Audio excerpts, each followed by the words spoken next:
Chapter 5 of the Count of Monte Cristo by Alexandre Dumas. Chapter 5 The Marriage Feast.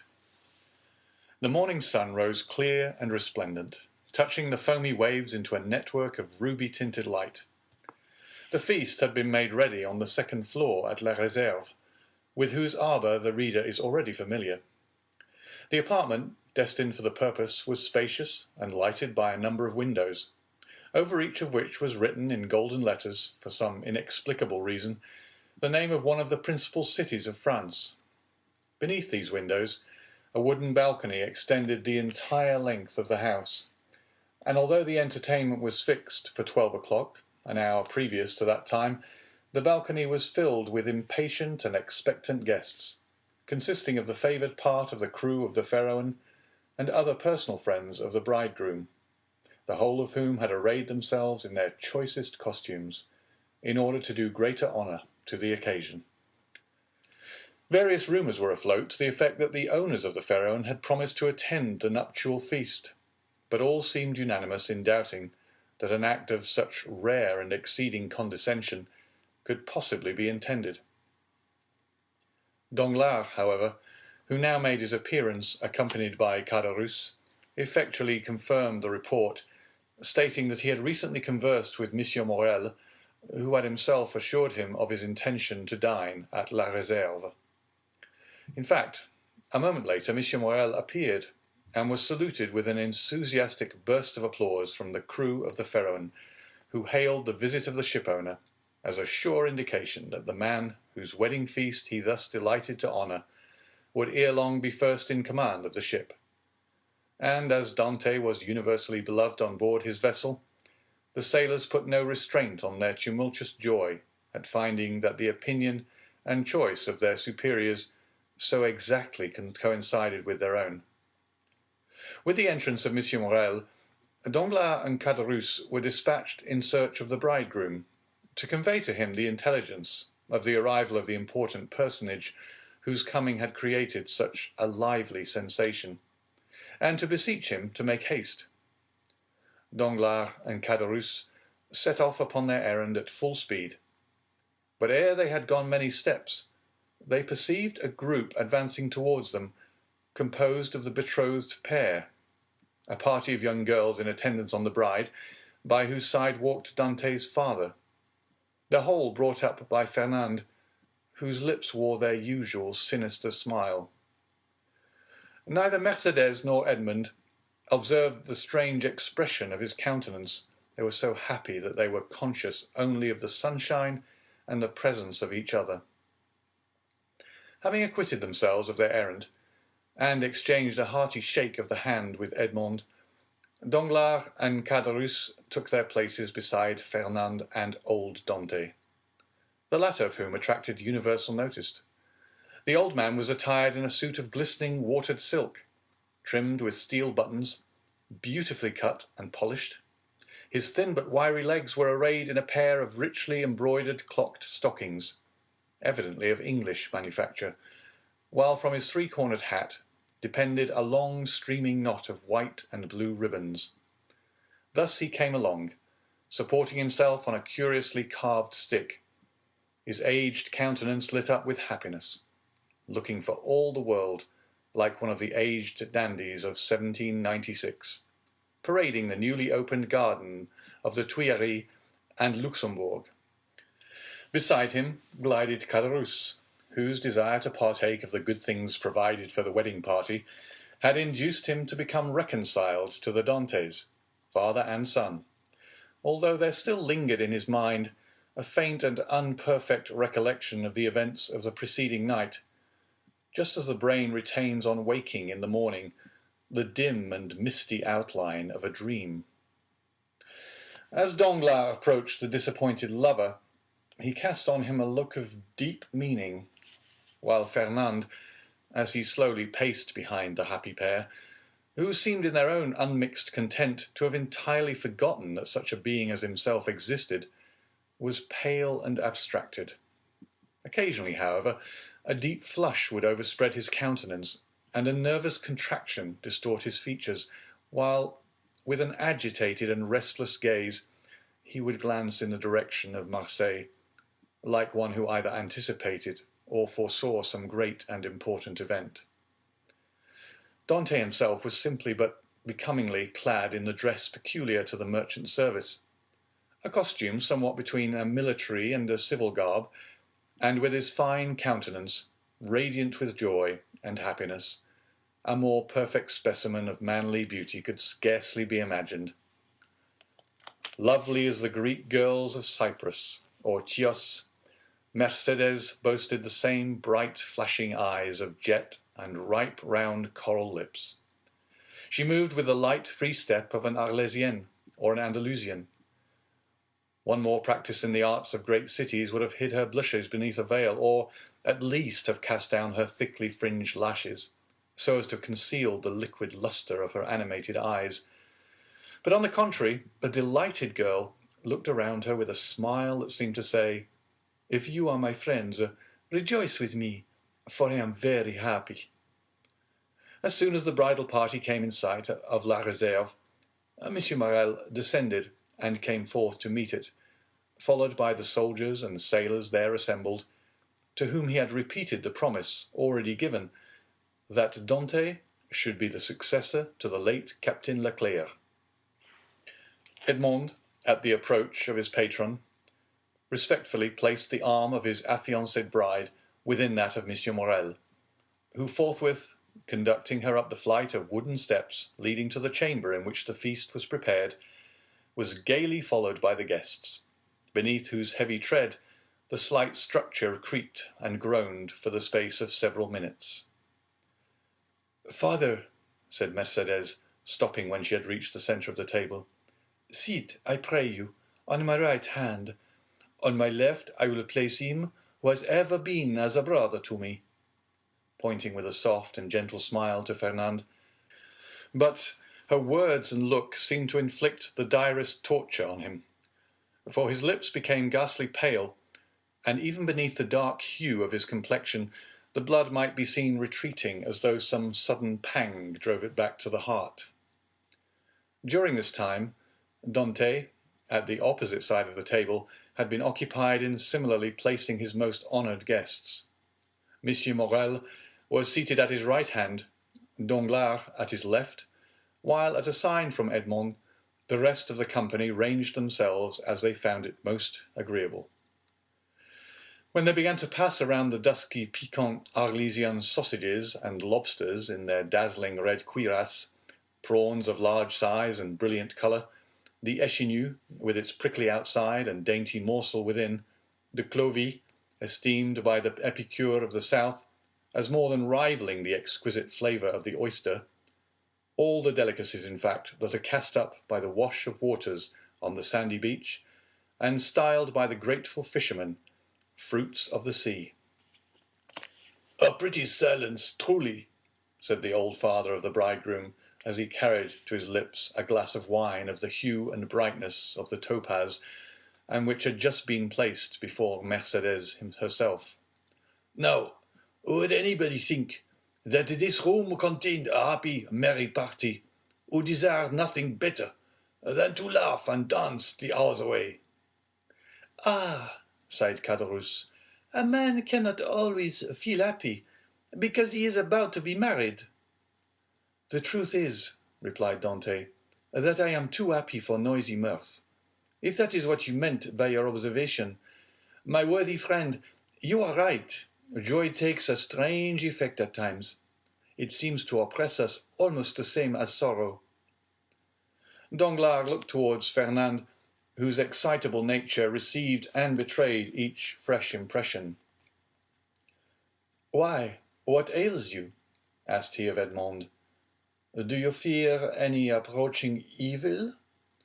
I should say that you were the happiest man alive at this instant."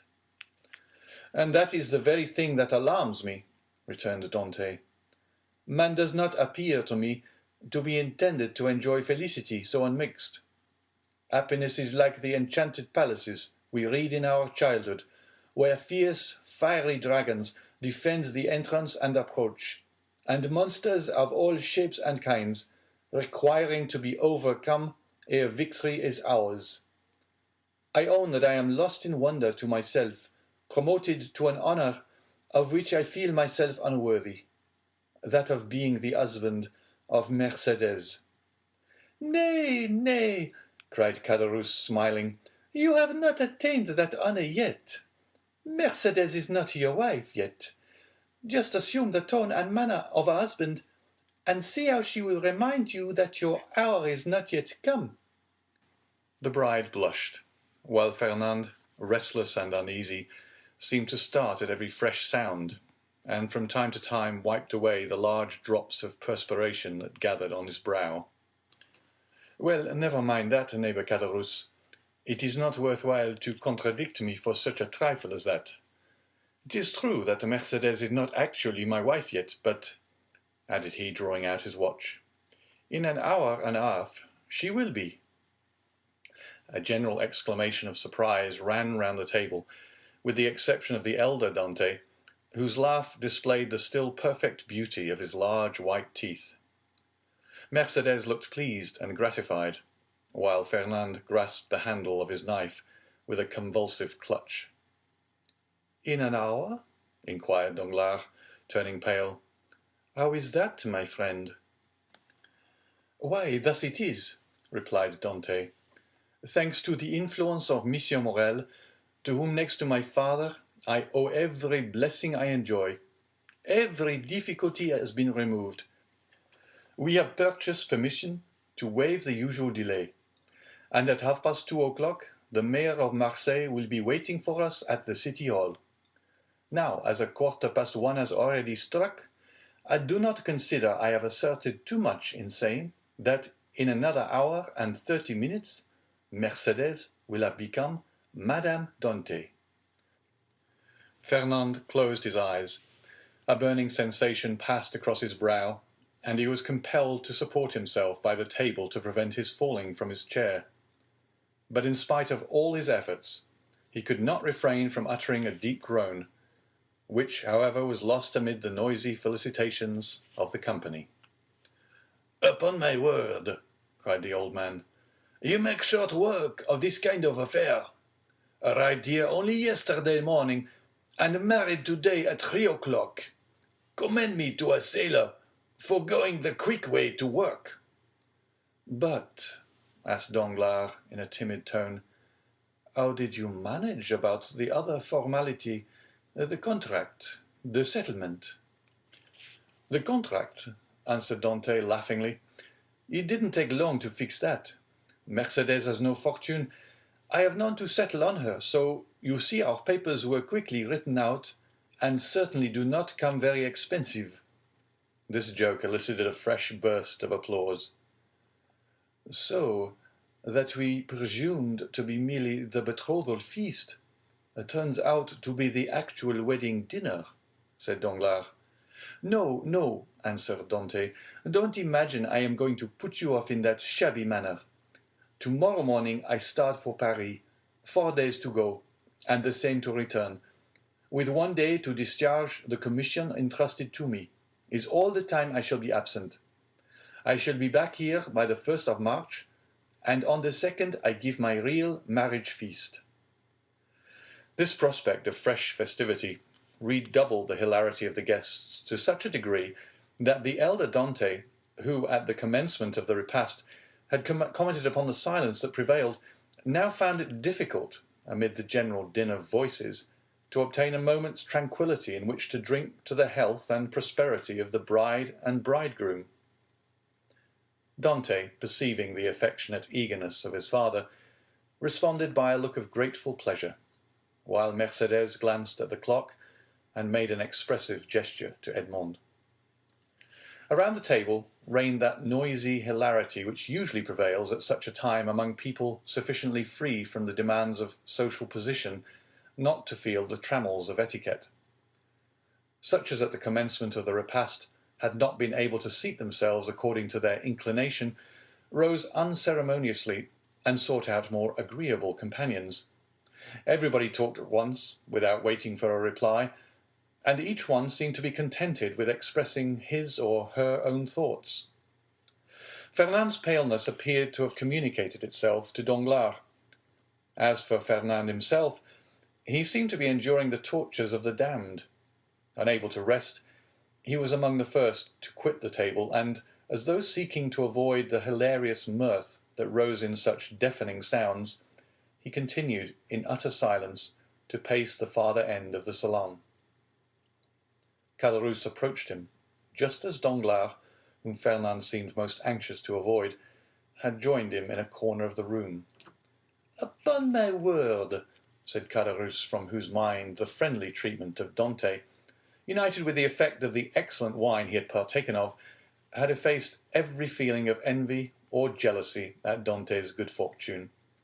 "Upon my word, Dante is a downright good fellow, and when I see him sitting there beside his pretty wife, that is so soon to be, I cannot help thinking it would have been a great pity to have served him that trick you were planning yesterday." "Oh, there was no harm meant," answered Danglars. "At first I certainly did feel somewhat uneasy as to what Fernand might be tempted to do, but when I saw how completely he had mastered his feelings, even so far as to become one of his rival's attendants, I knew there was no further cause for apprehension." Caderousse looked full at Fernand. He was ghastly pale. "Certainly," continued Danglars, "the sacrifice was no trifling one, when the beauty of the bride is concerned.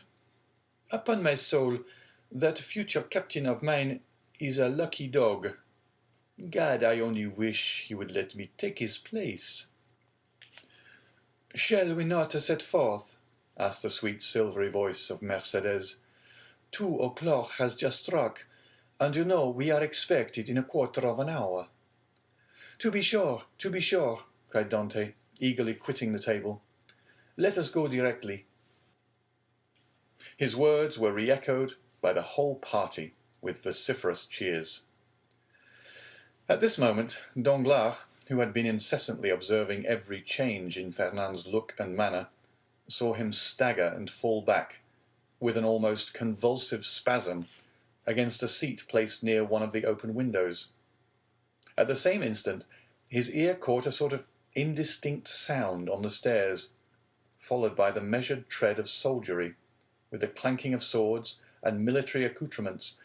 Then came a hum and buzz as of many voices, so as to deaden even the noisy mirth of the bridal party, among whom a vague feeling of curiosity and apprehension quelled every disposition to talk, and almost instantaneously the most death-like stillness prevailed. The sounds drew nearer. 3 blows were struck upon the panel of the door. The company looked at each other in consternation. "I demand admittance," said a loud voice outside the room, "in the name of the law." As no attempt was made to prevent it, the door was opened, and a magistrate, wearing his official scarf, presented himself, followed by 4 soldiers and a corporal. Uneasiness now yielded to the most extreme dread on the part of those present. "May I venture to inquire the reason of this unexpected visit?" said M. Morrel, addressing the magistrate, whom he evidently knew. "There is, doubtless, some mistake easily explained." "If it be so," replied the magistrate, "rely upon every reparation being made. Meanwhile, I am the bearer of an order of arrest, and although I must reluctantly perform the task assigned me, it must nevertheless be fulfilled. Who among the persons here assembled answers to the name of Edmond Dantès?" Every eye was turned towards the young man, who, spite of the agitation, he could not but feel advanced with dignity, and said in a firm voice, "I am he. What is your pleasure with me?" "Edmond Dantès," replied the magistrate, "I arrest you in the name of the law." "Me?" repeated Edmond, slightly changing colour. "And wherefore, I pray?" "I cannot inform you, but you will be duly acquainted with the reasons that have rendered such a step necessary at the preliminary examination." M. Morrel felt that further resistance or remonstrance was useless. He saw before him an officer delegated to enforce the law, and perfectly well knew that it would be as unavailing to seek pity from a magistrate decked with his official scarf as to address a petition to some cold marble effigy. Old Dante, however, sprang forward. There are situations which the heart of a father or a mother cannot be made to understand. He prayed and supplicated in terms so moving that even the officer was touched, and although firm in his duty, he kindly said, "My worthy friend, let me beg of you to calm your apprehensions. Your son has probably neglected some prescribed form or attention in registering his cargo, and it is more than probable he will be set at liberty directly he has given the information required, whether touching the health of his crew or the value of his freight." "What is the meaning of all this?" inquired Caderousse frowningly of Danglars, who had assumed an air of utter surprise. "How can I tell you?" replied he. "I am, like yourself, utterly bewildered at all that is going on, and cannot in the least make out what it is about." Caderousse then looked around for Fernand, but he had disappeared. The scene of the previous night now came back to his mind with startling clearness.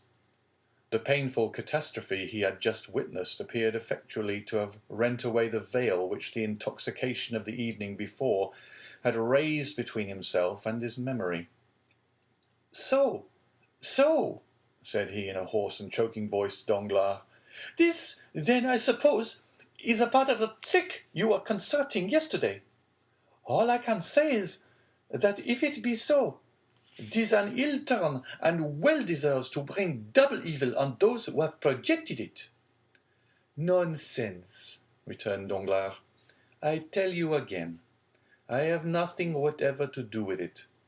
Besides, you know very well that I tore the paper to pieces." "No, you did not," answered Caderousse. "You merely threw it. I saw it lying in a corner." "Hold your tongue, you fool. What should you know about it? Why, you were drunk." "Where is Fernand?" inquired Caderousse. "How do I know?" replied Danglars. "Gone, as every prudent man ought to be, to look after his own affairs, most likely. Never mind where he is. Let you and I go and see what is to be done for our poor friends." During this conversation, Dante, after having exchanged a cheerful shake of the hand with all his sympathizing friends, had surrendered himself to the officer sent to arrest him, merely saying, "Make yourselves quite easy, my good fellows.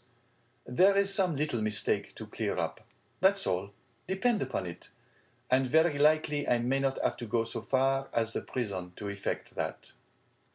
"Oh, to be sure," responded Danglars, who had now approached the group. "Nothing more than a mistake. I feel quite certain." Dante descended the staircase, preceded by the magistrate and followed by the soldiers. A carriage awaited him at the door. He got in, followed by 2 soldiers and the magistrate, and the vehicle drove off towards Marseille. "Adieu, adieu, dearest Edmond," cried Mercédès, stretching out her arms to him from the balcony. The prisoner heard the cry, which sounded like the sob of a broken heart, and leaning from the coach, he called out, "Goodbye, Mercédès. We shall soon meet again." Then the vehicle disappeared round one of the turnings of Fort Saint-Nicolas. "Wait for me here, all of you," cried M. Morrel. "I will take the first conveyance I find and hurry to Marseille, whence I will bring you word how all is going on." "That's right," exclaimed a multitude of voices. "Go, and return as quickly as you can."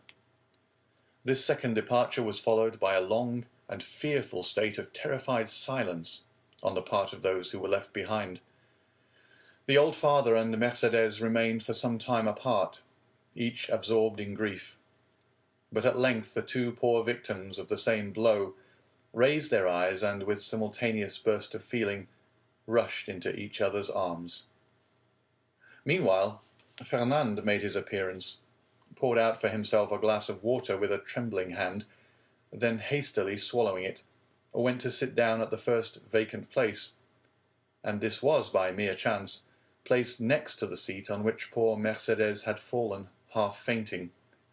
When released from the warm and affectionate embrace of old Dante, instinctively Fernand drew back his chair. "He is the cause of all this misery. I am quite sure of it," whispered Caderousse, who had never taken his eyes off Fernand, to Danglars. "I don't think so," answered the other. "He is too stupid to imagine such a scheme. I only hope the mischief will fall upon the head of whoever wrought it." "You don't mention those who aided and abetted the deed," said Caderousse. "Surely," answered Danglars, "one cannot be held responsible for every chance arrow shot into the air." "You can indeed, when the arrow lights point downward on somebody's head." Meantime, the subject of the arrest was being canvassed in every different form. "What think you, Danglars?" said one of the party, turning towards him, "of this event?" "Why," replied he, "I think it just possible Dante may have been detected with some trifling article on board ship, considered here as a contraband." "But how could he have done so without your knowledge, Danglars, since you are the ship's supercargo?" "Why, as for that, I could only know what I was told respecting the merchandise with which the vessel was laden. I know she was loaded with cotton, and that she took in her freight at Alexandria from Pastre's warehouse, and at Smyrna from Pascal's. That is all I was obliged to know, and I beg I may not be asked for any further particulars." "Now, I recollect," said the afflicted old father.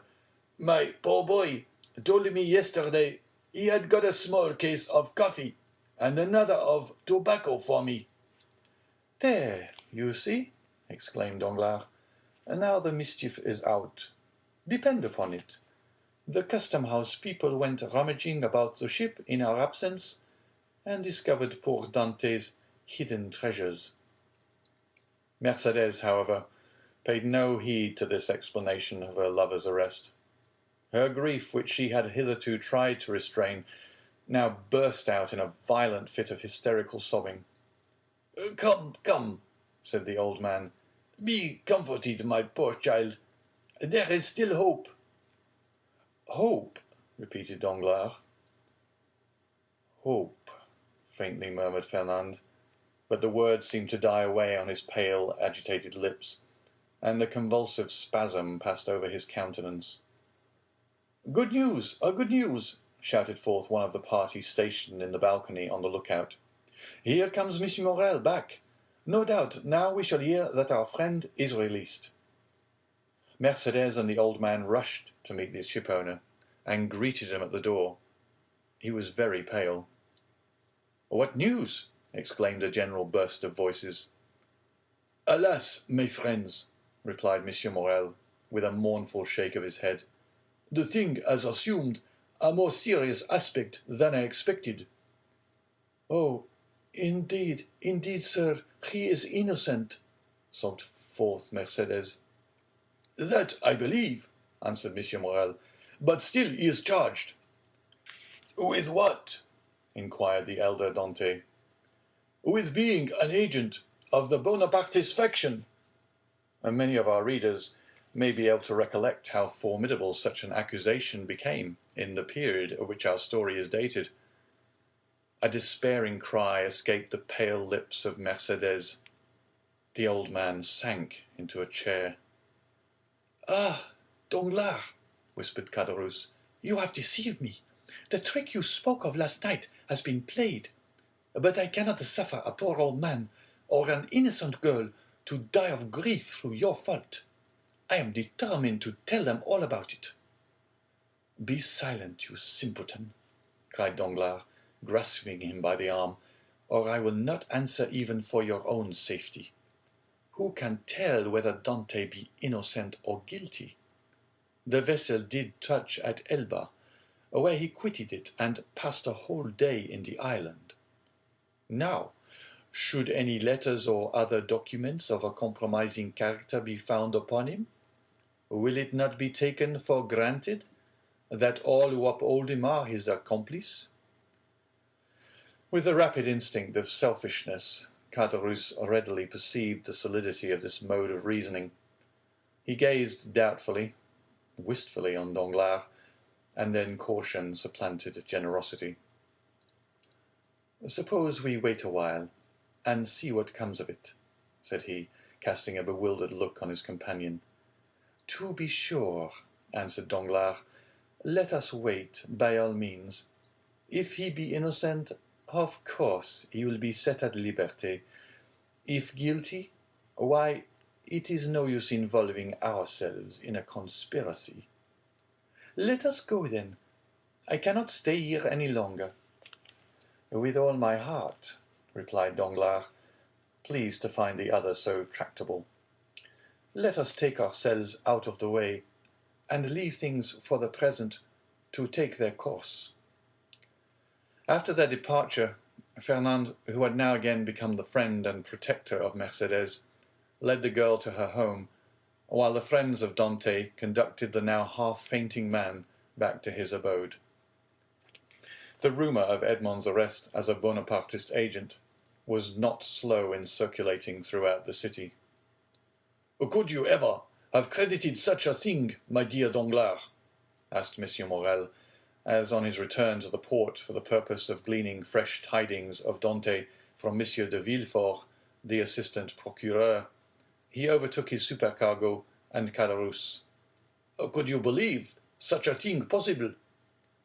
"Why, you know I told you," replied Danglars, "that I considered the circumstance of his having anchored at the island of Elba as a very suspicious circumstance." "And did you mention these suspicions to any person beside myself?" "Certainly not," returned Danglars, then added in a low whisper, "You understand that on account of your uncle, Monsieur Polycar Morel, who served under the other government, and who does not altogether conceal what he thinks on the subject, you are strongly suspected of regretting the abdication of Napoleon. I should have feared to injure both Edmond and yourself, had I divulged my own apprehensions to a soul. I am too well aware that, though a subordinate like myself is bound to acquaint the shipowner with everything that occurs, there are many things he ought most carefully to conceal from all else." "'Tis well, Danglars, 'tis well," replied M. Morrel.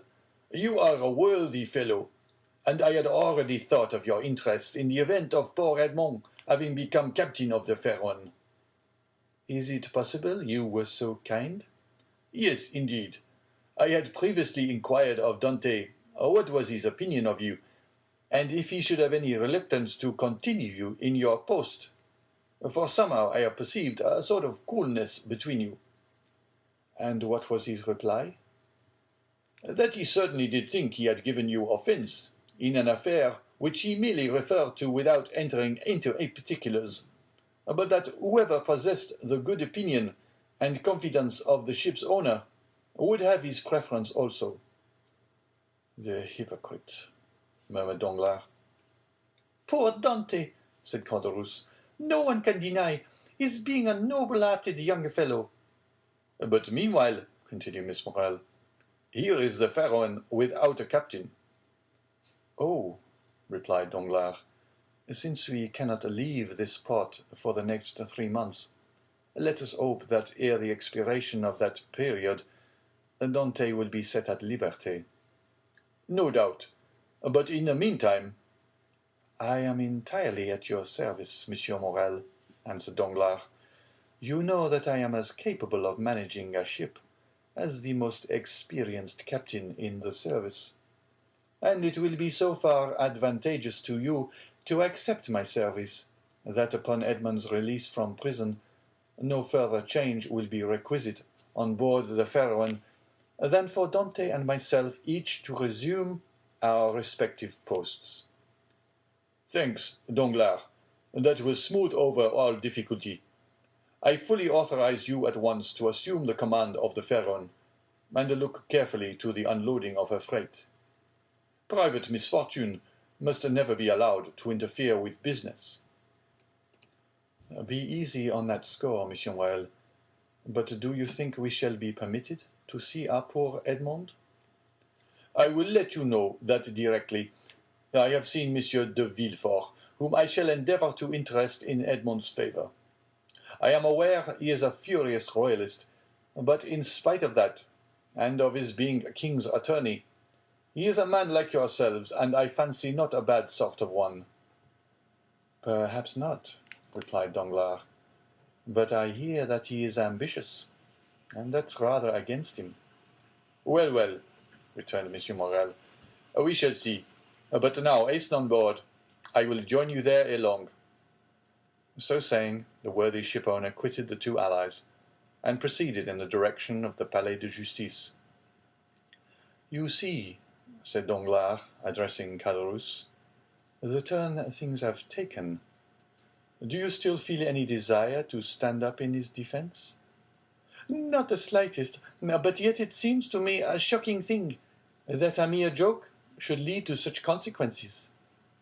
But who perpetrated that joke, let me ask? Neither you nor myself, but Fernand. You knew very well that I threw the paper into a corner of the room. Indeed, I fancied I had destroyed it. Oh, no, replied Caderousse.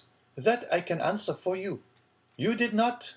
I only wish I could see it now as plainly as I saw it lying all crushed and crumpled in a corner of the arbor. Well, then, if you did, depend upon it, Fernand picked it up and either copied it or caused it to be copied. Perhaps even he did not take the trouble of recopying it.